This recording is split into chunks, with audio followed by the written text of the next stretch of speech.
படிக்கிறாங்க. காரணம் என்னன்னா அது கூட ஸ்ட்ரிக்ட், யாருக்கும் கொடுக்குறல. கிளாஸுக்கு வாங்க நான் தரேன், கிளாஸுக்கு வராமல் எனக்கு கொடுக்கவும் இயலாது, நான் இது பண்ணவும் தேவையில்லை. அப்படியெல்லாம் செய்யாதது தான் பாருங்கள் எத்தனை இடத்துல எனக்கு போடுறாங்க. அது அப்போ அவர் இப்படி இவர் இப்படி செய்கிறாரு. இந்த ஆசிரியர்கிட்ட போனால் தவறான ஆசிரியர்கிட்ட போயிட்டு உங்களோட இதை நீங்கள் வீணடிச்சுக்காங்க. எவ்வளோ வருது மலையை பார்த்து நாய் குறைச்சா நமக்கு என்ன இருக்கிற மாதிரி நம்மளோட கோல், நம்மளோட குறிக்கோள், அதை நோக்கி நாம் போய்கிட்டே இருக்கோம். யார் என்ன சொன்னாலும் எந்த பிரச்சனை இல்லை, என்ன கோல் நான் போய்கிட்டே இருப்பேன். இதுக்கு நான் டைம் வேஸ்ட் பண்ணோம்னா நம்மகிட்ட டைம் வேஸ்ட்.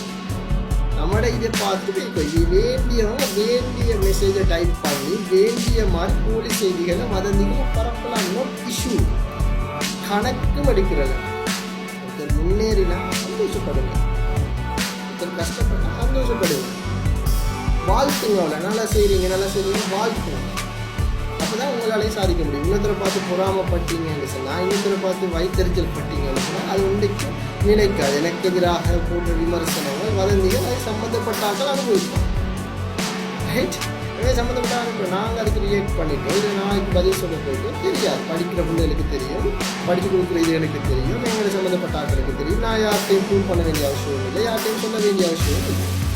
பட் ஒன்றை மட்டும் நினைச்சுக்கொள்ளுங்க, நீங்கள் படிக்கிற இடம் செல்லங்கால எல்லா சேரையும் அதிர விட்டோர் சேர்த்துக்கு படிக்கிறீங்க, அது சுற்றி நீங்கள் பயப்பட வேண்டிய அவசியம் இல்லை.